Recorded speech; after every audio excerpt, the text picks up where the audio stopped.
చాలా దేశాలలో ప్రభుత్వాలను ఏ విధంగా అమెరికా శాసిస్తుంది అన్నది చరిత్రలో ఇప్పటికే చాలా సాక్ష్యాలు, ఆధారాలు ఉన్నాయి. ఇప్పుడు మరోసారి పాకిస్తాన్‌లో అమెరికా అటువంటి ఆపరేషన్ చేపట్టింది 4 ఏండ్ల క్రితం అన్న పేపర్స్ ఇప్పుడు బయటకొచ్చాయి. ప్రపంచంలో ఇన్వెస్టిగేటివ్ జర్నలిజం చేసే డ్రాప్ సైట్ లాంటి ప్రెస్టీజియస్ సైట్ వాళ్ళు కూడా ఈ పత్రాలను పబ్లిష్ చేసుకుంటూ వచ్చారు. ఇప్పుడు దాని మీద మరోసారి ఇంటర్నేషనల్ లెవెల్లోనే పెద్ద ఎత్తున చర్చ జరుగుతుంది.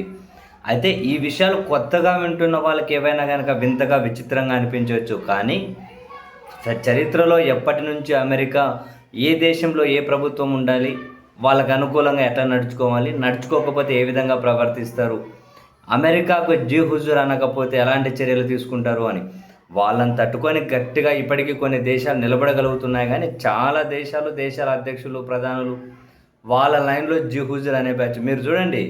మొత్తం ఆ జీ హుజూర్ అనే బ్యాచ్ ఎంతమంది కనిపిస్తారు. అయితే ఇంతకుముందు ప్రధానిగా ఇమ్రాన్ ఖాన్ ఉన్నప్పుడు పాకిస్తాన్లో ఆయన చాలా విషయాల న్యూట్రల్ స్టాండ్ తీసుకుంటుండే, కొన్ని చోట అమెరికా వ్యతిరేక స్టాండ్ కూడా తీసుకుంటూ ఉండే. అంతేందుకు ఉక్రెయిన్ రష్యా వార్లో కూడా ఆయన న్యూట్రల్ స్టాండే తీసుకున్నారు. క్రమంలో అమెరికాకు పాకిస్తాన్ అప్పుడు ప్రధానిగా ఉన్న ఇమ్రాన్ ఖాన్ మీద తీవ్రమైనటువంటి కోపం వచ్చింది. ఆయన మన కనుసన్నల్లో లేడు అని అమెరికా ఖచ్చితంగా ఆయన తీసేసి జైల్లో పెట్టాలి అని చెప్పి పావులు కదిపింది.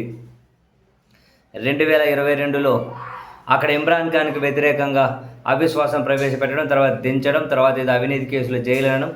ఇప్పుడు ఆయన బ్రతికినారో లేదో కూడా వాళ్ళ కుటుంబ సభ్యులకు కూడా తెలియని పరిస్థితుల్లోకి వచ్చేసింది సిచ్యువేషన్.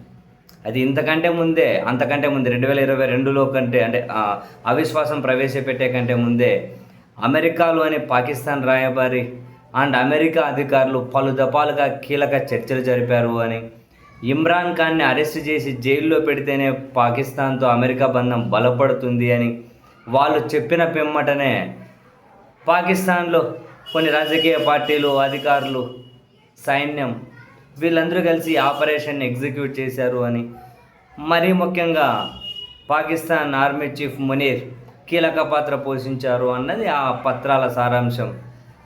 అండ్ ఈ పరిణామాలు జరిగే క్రమంలోనే పాకిస్తాన్లో ఇమ్రాన్ ఖాన్ ప్రధానిగానే ఒక పెద్ద ర్యాలీ తీసి నన్ను పడగొట్టడం కోసం ఇక్కడ నాయకులు, అధికారులు అమెరికా కుట్ర పన్నుతున్నారని చెప్పి ఆయన ఒక పెద్ద ర్యాలీ తీశారు ప్రజల సమక్షంలోని.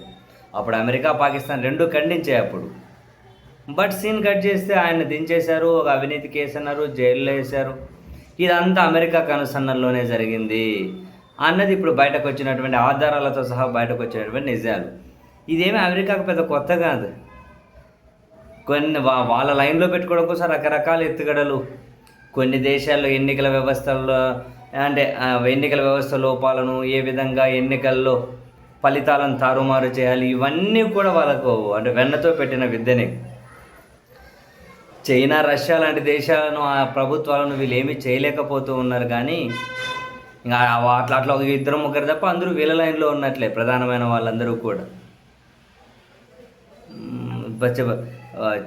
ప్రపంచంలో చాలా సాక్ష్యాలు ఉన్నాయి వీళ్ళు ఏ విధంగా వేరే దేశాలను గుప్పెట్లో పెట్టుకుంటారు అని. ఏ దేశము అతీతమేమీ కాదు.